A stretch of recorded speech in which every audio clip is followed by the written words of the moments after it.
కొత్త ప్రాంతానికి వెళ్ళినప్పుడు ఎవరికైనా రూట్ తెలియదు. ఒకప్పుడు రోడ్డుపైన వ్యక్తులు కనపడితే వారిని దారి అడుగుతూ ముందుకు సాగేవారు. గూగుల్ మ్యాప్స్ అందుబాటులోకి వచ్చిన తర్వాత చాలామంది దీనినే ఉపయోగిస్తున్నారు. దీన్ని ఆధారంగా చేసుకుని ప్రపంచ పర్యటనలు చేస్తున్నవారు ఉన్నారు. అయితే అన్నిసార్లు సరిగ్గా ఇది పనిచేస్తుందనే గ్యారంటీ లేదు.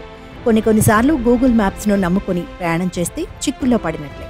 గతంలో ఇలాంటి సంఘటనలకు సంబంధించిన వార్తలు వైరల్ అయ్యాయి. తాజాగా మరో వ్యక్తి గూగుల్ మ్యాప్స్ను నమ్ముకుని ప్రయాణం చేయడం ద్వారా ఫ్లైట్ను మిస్ చేసుకున్నాడు. సోషల్ మీడియా ద్వారా తన ఆవేదనను తెలిపాడు. ప్రస్తుతం అతను పెట్టిన పోస్ట్ వైరల్ అవుతోంది. ఆశీష్ కచోలియా అనే వ్యక్తి గూగుల్ మ్యాప్స్ను నమ్ముకున్నందుకు ఎయిర్పోర్టుకు ఆలస్యంగా చేరుకున్నాడు. ఆ తర్వాత అతను విమానం ఎక్కలేకపోయాడు. విమానం అప్పటికే వెళ్లిపోవడంతో సోషల్ మీడియా వేదికగా బోరుమన్నాడు. ఇందుకు సంబంధించిన ఉదంతం నెట్టింట వైరల్గా మారింది.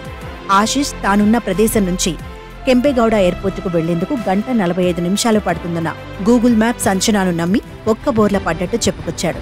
ప్రయాణ దూరం 50 కిలోమీటర్లే అయినా ఎయిర్పోర్టుకు చేరుకునేందుకు తనకు ఏకంగా 3 గంటలు పట్టిందన్నాడు. గూగుల్ మ్యాప్స్లోని ప్రయాణ సమయం కరెక్టే అనుకున్నానని సోషల్ మీడియాలో పేర్కొన్నాడు. దాంతో ఫ్లైట్ మిస్ అయ్యానని చెప్పాడు. ఈ ఉదంతం వైరల్ కావడంతో జనాల నుంచి భారీ స్పందన వచ్చింది. ఇటీవలి కాలంలో గూగుల్ చూపెడుతున్న అంచనాలు తప్పుతున్నాయని పలువురు కామెంట్ చేశారు.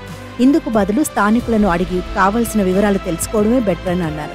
అయితే ఈ సమస్య బెంగళూరులో మాత్రమే ఎదురవుతుందని ఓ వ్యక్తి చెప్పుకొచ్చాడు. తాను గురుగ్రామ్కు నిత్యం వెళుతుంటానని, అక్కడ గూగుల్ మ్యాప్స్ అంచనాలు ఎప్పుడూ తప్పు కాలేదని చెప్పుకొచ్చాడు. ట్రాఫిక్ రద్దీ ఎక్కువగా ఉండే బెంగళూరు లాంటి నగరాల్లో ఇలాంటివి జరగడం సహజమేనని అభిప్రాయపడ్డారు.